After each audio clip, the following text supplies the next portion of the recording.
All right, we're live. We're here for weekly momentum, and I'm excited to be planning my week with you. We're going to kick off in just a second.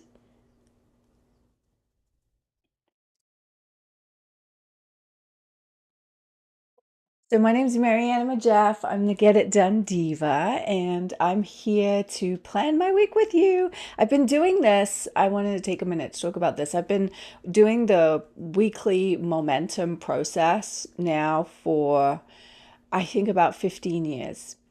And it started out as a monthly momentum process. And I would do these. Some of you might even be listening right now or watching the replay, and please put in the comments if you are. But I started out with an amazing group of women, and we started the Women's Success Circle. And it morphed its way into monthly momentum. But ultimately, the ideas and the things that we do, the strategy, the activities, the whole shebang, everything that we do in monthly momentum when we first started really transitioned its way into what became weekly momentum.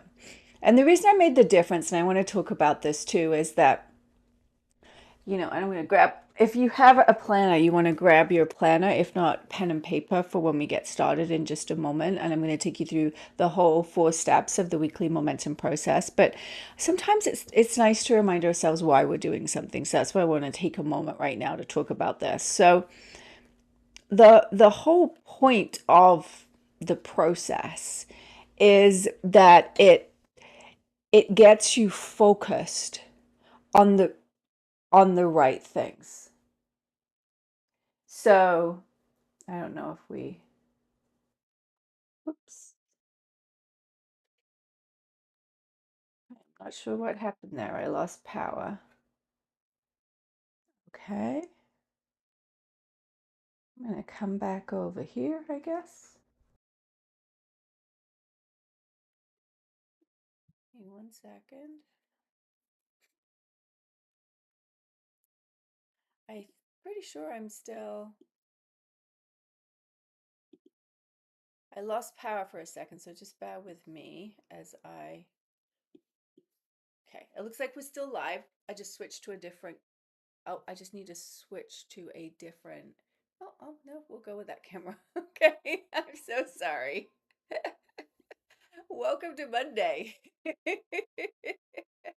So, as I was saying, the weekly momentum process, the whole point of it is to get focus on the right things and to also recognize what you've accomplished and what's working and what's not and why, which came from one of my acting classes many moons ago. And I always found it's just such a powerful question. You'd get up, you'd do your scene in acting class, and at the end, Howard Fine, my acting teacher, would say to me, okay, what worked, what didn't, and why? And just such a succinct sentence can give you so much clarity. And you can learn so much from the awareness of what didn't work. And if we don't take the time to do this weekly momentum process, what happens is we end up kind of on this hamster wheel where we're just spinning around in circles and we're doing the same things again and again and again and expecting different results, which we all know, right, is the definition of insanity. And we don't need anything else to make us feel crazy, right? So, the weekly momentum process is a tool that will allow you to create momentum. And the way that you're going to create momentum is by focusing, learning from the last week, and really staying focused on consistently on what's important. And everything in the momentum process, including also the 90-day roadmap and the daily momentum, all of these tools, they work together as a symphony. But the real meat of the system, if you were to just to pick one thing to do, if you're familiar with all of the tools that I have, if you were to just to pick one thing, then I would suggest that you pick the weekly momentum, which is what we're going to do today. Now, it just there's something magical. I want you to check in with yourself and see if it's just me or if it's the same for you, but we're going to begin the process in a moment, and I want you to notice, do you feel differently at the end of the process than you do at the beginning of it? Because there's something that for me and for the ladies that I work with and take through this, there is a shift that happens in a positive way as you move through the process. So you may start out the process feeling a little sluggish. It's Monday morning, or a little bit maybe of doubt, or of maybe feeling a little bit down.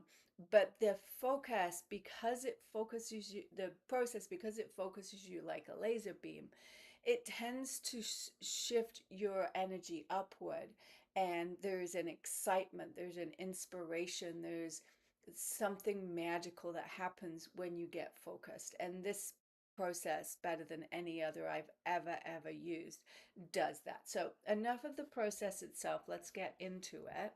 Let me see if I can find all my stuff now. Let's see. So, let's see what this is. So yeah, because ideas alone don't build businesses, right? We, as business owners, as female founders, we need to be, yes, determined. We need to be innovative. My goodness, we have to be like rethinking and pivoting all the time.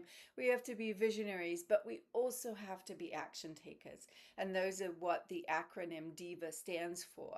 And this momentum and weekly momentum process allows you to bring in the A, because often I will find that the women that I work with are determined. My goodness, yes. How could you have a business and not be determined, especially today? And innovative, just to get the business off the ground, in a little bit visionary, at least a little bit of that, some more than others.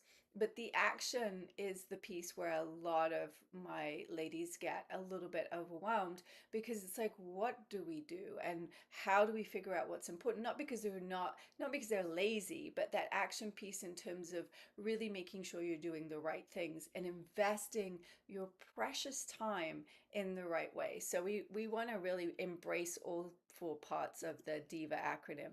So the weekly momentum framework that we're going to go through right now has got 4 steps, and I do these plan your week with me about once a month.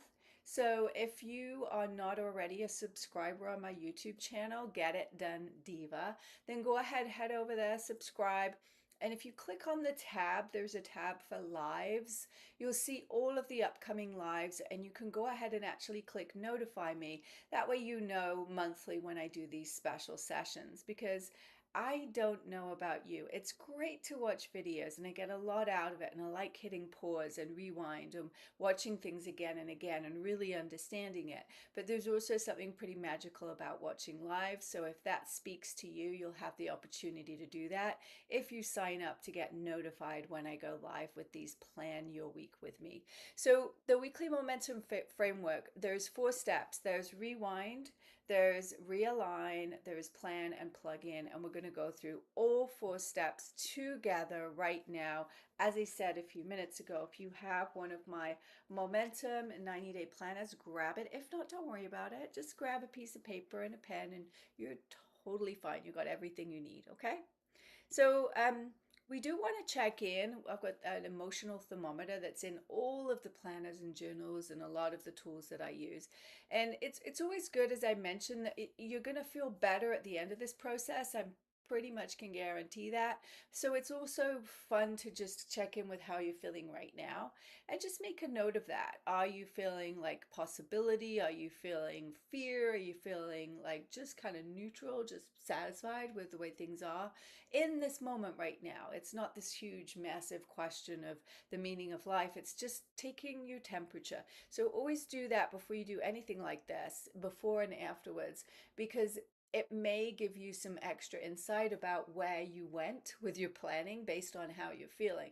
If you're feeling really desperate or frustrated, you might find that your plans might be a little different. And maybe, I'm going to be honest with you, not as productive as they are if you get yourself in a slightly better mood. So hopefully I've lifted you a little bit up the scale already, just as we've been chatting here, and you're in a pretty good, satisfied, kind of optimistic mood. That's the real sweet spot to do any visionary work, any planning. So the first step is going to be that we're going to do rewind.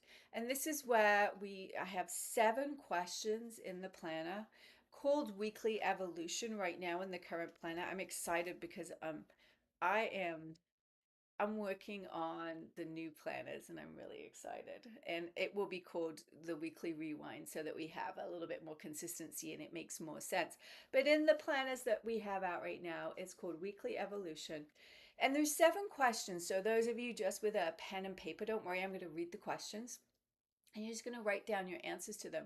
But this is going to be very quick fire in terms of you hear the question, you write down a couple of words that come to you. You don't need to write war and peace or anything like that. It just is a way for you. Even it's better if you don't think too much and you just write whatever comes down. So the first question, and the purpose of this question is to really like get you back into a state of satisfaction because that's the sweet spot that we were just talking about on the emotional thermometer. The first question is what felt satisfying last week? What felt satisfying? And I considered this question being a little bit of fluff. And as I was starting to redo the planner, do we really need this question? And I'm experimenting with different versions of the planner and I took it out and I missed it, right? There is something I think really helpful about just reminding ourselves what we like, what we enjoy, what is satisfying to us. So, right now, for example, what felt satisfying last week there's I'm addicted to this protein coffee drink. That is so satisfying for me right now. And you might think, what's that got to do with business? This page, what we're doing right now, the rewind, is your whole life. Because as a female founder, as a business owner, you can't necessarily put everything in tidy little boxes. And the questions that we're asking and what we're focusing on, what's nice is if you find things that are satisfying in your life, period, in your personal life, that feeling of satisfaction it's going to spill over. So, as much as there's the negative of the business spilling over to our lives sometimes, and that can feel kind of overwhelming and like we have no boundaries, and we something I work with business owners quite a lot on. However, the flip side of that is that the good stuff that we feel in our lives it spills over into how we feel about our business as well, so we might as well leverage that side of the coin, right? So, what felt satisfying last week? You're going to be talking about anything at all, any area of your life. So, I've been doing some really great yoga classes that have felt satisfying. I love and zero in as much as you can on specifics here. So for me, what felt satisfying, this is just the most delicious thing right now, is I go to a hot yoga class, I come home, I shower, I have plenty of time to just kind of adjust, like a half an hour or so, get myself a little something to eat, and then I go into this meditation group that I'm in. And so I'm showered, I'm exercised, I'm sweating, my whole body is singing and happy as I'm in this meditation class. And then it just slides right on into bed. So that whole routine right now is so satisfying to me. What's also satisfying for me is I'm working, as I said, on the new planners, and I'm working in tandem on like 3 things. I'm working on the 90-day planners, I'm working on the daily planners, and I'm also working on the 90-day roadmap and rebooting that as well. And I am beyond giddy with excitement because I've been putting this on the back burner for quite a while. And let me tell you about the back burner. So, what I find is specifically with ladies just like you who are female founders, who are visionary, who started their own thing. The problem isn't so much that you don't have ideas, it's that maybe you have too many ideas. And so I coined the phrase of or the tactic of putting things on the back burner because just not doing things feels just like we are, we're we want the satisfaction. We have these great ideas. We don't want to just throw them away. So I encourage you to just create a list. That's all the back burner is. And when you have an idea of something you want to do, or if there's something you really want to do, but you're focused on your one thing, your goal, your target, and it doesn't help you with that, create a list of things to put on the back burner. And then at least your brain and your heart is able to go, okay, I know I'm going to get to it. It's going to be maybe next quarter. So I've been putting on the back burner list the planners and the roadmap and everything for several months now, maybe like almost a year, because I didn't need to upgrade them. I had plenty in inventory, but I knew that I wanted to. So that's why it kept going on the back burner. And it was reassuring to know that it was there. Well, this quarter is the quarter I got to let it out to party and play with these new planners. And so what's been satisfying is, I'll give you a little flash, the new planner pages are just so gorgeous and clear. And what I love is I've been printing them out and I've been using them, and it feels very satisfying to have them in the planner and be working on the new planner pages. So a lot of things that have been satisfying for me from different areas. Hopefully you've had some ideas you've written down, some things that felt satisfying. Just stream of consciousness is all you're doing for this question number one. We're going to move into question number two now. Question number two, in a nutshell, I'm not going to read it verbatim, but is, how did last week go?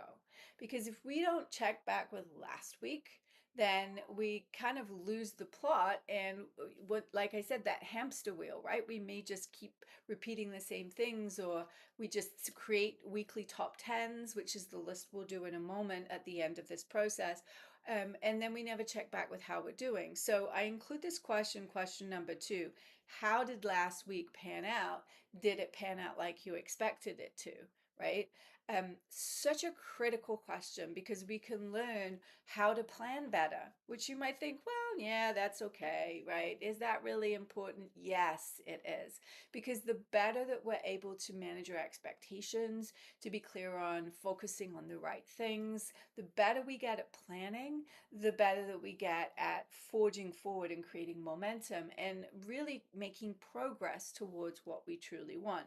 So, one of the ways you can answer this question, if you are a fan of weekly momentum, then you are following along every week. I also have the Weekly Momentum podcast. Make sure you subscribe to that.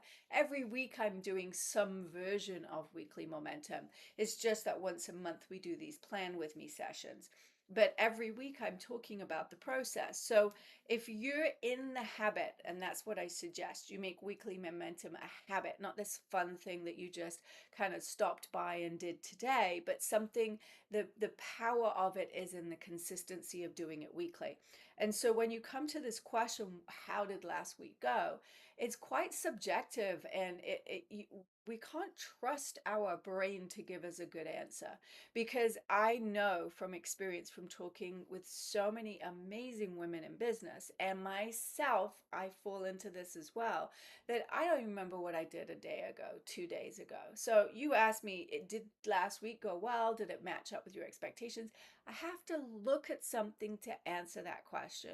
And what you're going to look at, if this is in fact a habit for you, is you're going to look at your weekly top 10 from last week. And what that is the list of 10 things that are the most important that you wrote last week. And built into that is a scoring system. So not only do you, in the plan phase, which we'll get to in a moment, you create a weekly top 10, there's also on the right hand side, there's room for you to score whether you accomplish something or not. But there's some variance to that. You get rewarded even if you just start things, because that's great information too. So when you are looking back at your weekly top 10, you're going to give yourself a 0 if you did nothing on that particular line item. If you started it but you didn't finish it, you get a half point. Even if you just took one step forward, and there's still quite a ways to go, it doesn't matter how far along you got. If you started but didn't finish, you get a half point. If you finished it, you got 1 point. And if you just knock it out of the ballpark, you go above and beyond, you do really, really well, you score a 2. Now, this scoring system is not so that you have this sense of competition with yourself. It does gamify things, which does work for a lot of people, but more importantly, it's about in black and white, tangibly being able to answer the question number two that we're looking at: how last week go? Because if you scored the weekly top 10, those were what you defined as the most important things for last week. So if you're scoring that, then you are doing a great job of answering that question. Okay. Next question up is: how did you improve your health and well being next week, or rather last week? And this is really to keep that in the loop, because as we are the captain of the ship, as we are the founders, the CEOs, if we're not working, often our business isn't working. So I find it really important for us to answer question number three and take a moment to acknowledge this. And sometimes these questions, you'll realize, oh, I didn't do anything last week. But because you've asked the question right now, what did I do for my health and well being? And you've had the awareness that you didn't do anything last week, or not as much as you would have liked, then it's in your mind right now, before we step into the next step where we start to plan. And you'll more than likely, you're going to put down some things on the list, or at least when you're planning your week, that you're going to start writing down things for your well being. So it'll remind you to do it this week. Next up is question number four. What did you put energy into last week? And the reason behind this question is that sometimes we're like, why didn't this get accomplished? Or why didn't I see the results I wanted last week? Yet maybe we didn't put any energy into something. We just wrote it down, but we didn't give it any attention or focus. So, this question, what did you put energy into last week? Part one of it is that it allows you to begin to notice that. And part two is that sometimes we're putting energy into things and it's not just about doing. So you might have been really distracted by a fight you had with someone, like a family member, or a disagreement or a confrontation that they had with you. Or it might be that was you won the lottery last week and you were completely distracted and you were just imagining what you were going to do with all your winnings, right? Sometimes our attention, our focus, our energy is on other things in our mind, even though we're doing stuff. And that can be a distraction. So this question catches that and allows you to begin to see that. Now, who did you connect with last week is question number five. And this, don't overcomplicate this. It's simply listing out the people that you connected with last week. And it may seem like a ridiculous exercise, but every time I do it, I'm like, oh yeah, and I saw this person, I saw this person. I might think, oh, I need to follow up with them, or I want to remember that I want to see more of that person, or I want to see less of that person, right? That really contributed to my week, or that like deducted from it. So simply writing down personal business, and also maybe you are reading a book, listening to a podcast by a certain person, then you would write their name down there too. It's not just about the people that you know. So it's just a quick reminder there. Number six, if you could have a do over, what would you do differently from last week? And every question that got us to question number six here lined us up to the sweet spot so we can more easily answer that question. I'm going to guess that just by answering the other five questions, you've gotten some ideas of some things that you would like to do differently. And so, as you begin to lean into that, I want you to get really specific about what that might look like. Um, Yesterday, for example, I was at my nephew's graduation and I didn't put sunscreen on, and I am bright red. And it's a little thing, and it may seem like it's doesn't mean anything in the grand scheme of my business, but reminding myself by writing down the do-over is that I would have put sunscreen on is going to stack the odds in my favor, that next time I'm in a similar situation where I'm going out, I'm going to remember to put the sunscreen on. And it works that way with everything. So if it's about, if you get to that networking event or that client appointment too late and you write down the do-over that you would have left a little bit earlier, you're stacking the odds in your favor. You're rewiring the neural pathways in your brain to function differently. And sometimes you might have to sit with this question. You might want to pause me or come back to this. I challenge myself every week to come up with three do-overs, three things that I would do differently. And it definitely allows me to upgrade and grow every single week. I firmly believe that this question is the question that up levels you more than anything else. But the other questions are necessary to get to this point. And when I do my daily momentum process, which is the little yellow book, I don't have one here, but it's based on my book, Daily Momentum.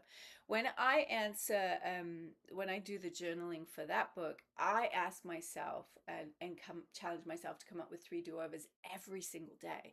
Because the more we do it, if we do it every day and every week, then in my mind, we are accelerating our growth as human beings, and our growth in our emotional intelligence, and our growth in decision making and leadership and strategic planning. It's such a powerful thing to ask that question.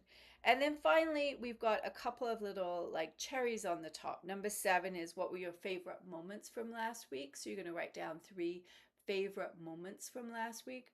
Um, I was at a dinner with my nephew for the night before his graduation with my sister-in-law and my brother-in-law and my husband, and it was such a lovely night. And I think my favorite moment was we ordered and I've never had them before, the squash blossoms stuffed with cheese, deep fried, and they made them gluten free for me. And my sister was laughing as I just had a bite. I was like, oh my gosh, it's so good, right? That's one of my favorite moments from last week. The whole family around the table trying something new and different. And then you come up with 3 words to best describe last week. And so that really puts it down in a nutshell. What was last week? So you distill it down to the pith, to the fine pieces. Okay, so now we're gonna segue into step 2. So let me get over to here. So step 2 is super simple. It's called realign. All it means is just look at your goals. So just look at your bigger goals. We don't want to plan this week without taking the time to really look at the GPS coordinates and see where we're going. I was going to say GLP-1 coordinates. Oh my gosh, what does that say? So look at the GPS coordinates, right? So look at your annual goals, look at your 90-day goals. And that way, when you look at them now, then it means that your weekly action steps that we're going to do on that weekly top 10 we were just talking about are more likely to be aligned and move you towards these things. If we just take a moment just to look at them, right? And then we move into that step 3, which is plan. And I like to think of it as designing a winnable game for yourself this week. And so what you're doing is you're creating a list of your weekly top 10. I mentioned it a few minutes ago. And this is where you're writing down the 10 most important things for the week. Now, what I would suggest is you do a mind map first before you pick the 10. Don't just go right to writing the list. I've probably stirred up a lot of ideas in you just from everything we've done so far in the process. Can you see how it all works together? That it is a very strategic way that we go through these steps, so that when we get to step 3 here of plan, that your head is really in the game of thinking about the things that are most important to you, but you still want to take a minute to make sure, well, which are the 10 this week? And so I want you to brainstorm a little bit, do a mind map or just a mind dump of everything you're thinking of for this week, and then narrow it down to your weekly top 10. And at the top of your weekly top 10, you have room to write down a weekly goal. So here's the way I approach that. The weekly goal is there to really, because 10 things could be in 10 different directions, right? So the weekly goal, I like to think of it as the one thing that I'm doing to really make progress And it might be that several of the items on the weekly top 10 are supporting me in achieving my weekly goal. So by having something as a weekly goal, it's like I shine the spotlight on it. I'm going to look at this every day as I'm planning my day. So I'm stacking the odds in my favor even more by making my weekly goal something that is about progress. And what do I mean by progress? What I mean by progress, my definition of progress is moving towards what you want in your business. And so for me, that is always going to be, I mean, I can't think of, I'm sure maybe there are occurrences where it's not, but it is ideally going to be working on your business, building, not doing. It's going to be about creating systems, looking to the future, pre-paving where you want to go, getting clarity around things. So progress is moving forward towards the future of your business, not treading water in where you are right now, which is working in your business. So this is an opportunity for you to remind yourself the importance and to put first and foremost as the weekly goal something that is going to be around making progress in your business. So you've got your weekly goal. For me, sometimes I make my list of weekly top 10, and there's always at least five of the items on the weekly top 10 are working on my business, not in my business. And if all of this is a little bit confusing for you, then I suggest heading over to the website getitdonediva.com. I'll also post in the description below. There is a training I have called the CEO Shift. It's been described as mind blowing by some people, which I'm really flattered by because I put a lot of energy into it. But it is really gives you like almost like a micro business MBA and dives into this idea of working in your business and on your business and the five pillars of business health and how you can really tap into them, and all about building systems rather than doing a lot of things that I've touched on, including the working on and in your business. So the CEO Shift is the free training you'll find below in the description. And that's going to help you get a little bit clearer on what I'm talking about here. But as a rule of thumb, I'm going to put at least five items on my weekly top 10 are going to be working on the business. So at least it's like 50-50, and the other five are going to be working in the business, right? And then I might look at the weekly top 10 and see where it's all kind of moving me towards, and that helps me define the weekly goal. Or sometimes I come up with the weekly goal first. I want to get to Timbuktu, and to get there, I'm going to do these five things to get me to Timbuktu. So it doesn't matter which way around you do it, whether you come up with the weekly goal first and then the weekly top 10, or the weekly top 10 and then the weekly goal. But just keep in mind that the weekly goal is like that non-negotiable thing that you absolutely want to accomplish, that you're committed and determined, and that you are making an agreement. This entire page is you making a clear agreement with yourself. And this is critical because if you're just making a list, we all know what happens with lists. They're just wishes, they're ideas, they're reminders. Your weekly top 10 is a written commitment to yourself and to your business. It's thought out and thought through, and it's clear and it's actionable and it's focused, but it won't work if it's not an agreement with yourself. So look over it. Even the language that you use as you write things down is key, because you want to make sure you're writing it down in a way that when you look at this weekly top 10, A, you know how to do everything, and B, it's appealing. If you look at your weekly top 10 and you just go, oh, no, that's not going to pull you in and inspire you to take action.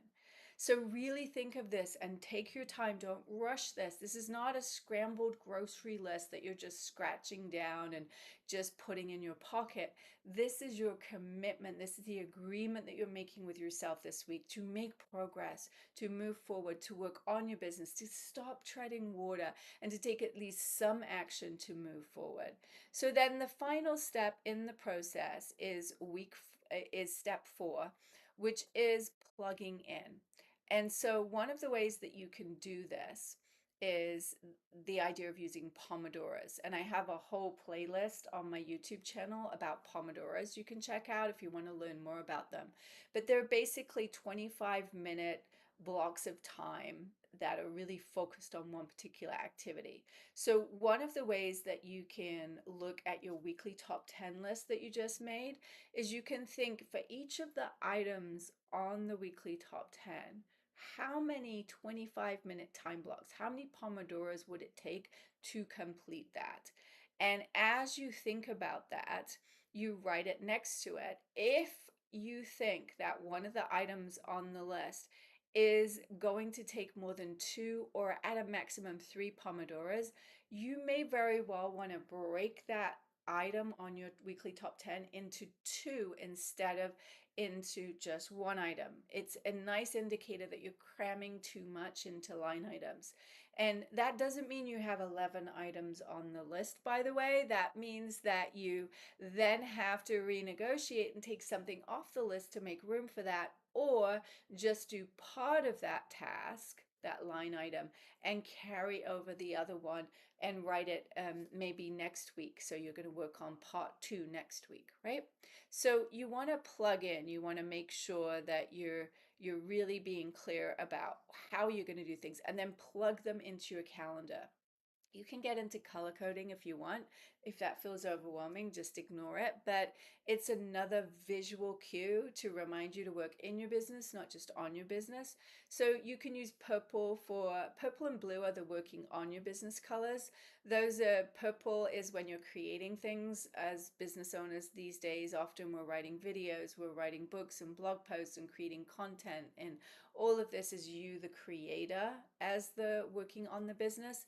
Nobody else could do that but you. And then blue is for being that CEO, the visionary, and being the captain of your ship. Then we have green and red. Green is money making activities. So that's going to be things like sales and marketing.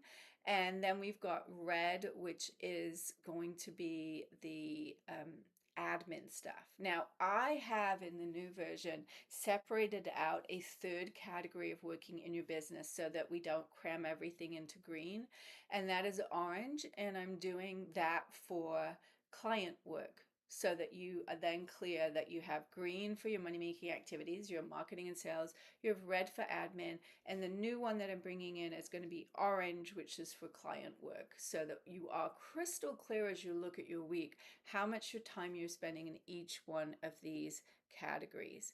So we've got the 4 steps that we just went through. We've got rewind, we've got realign, we've got plug in, and we've got plan. This week in particular, I really wanted to spend time in the rewind step. Each time I do the plan your week with me, I might pick one of the 4 steps and spend a little bit more time in it so that I can really explain it. I hope you've been able to plan your week with me so that you're feeling in momentum. And I also want to encourage you, as I said, to head over to my YouTube channel, Get It Done Diva. Click on that live tab and make sure that you're getting notified for when I go live in the future. And of course, making sure that you are going to be on my podcast because I do the podcast every week, and it's an opportunity for you to just have tips and inspirations. Ladies, it is a jungle out there, and I'm here to help you just get into the right momentum at the beginning of every week. If you've enjoyed what I've been talking about, then please write a comment below, share this podcast, share this live, and I will see you in momentum.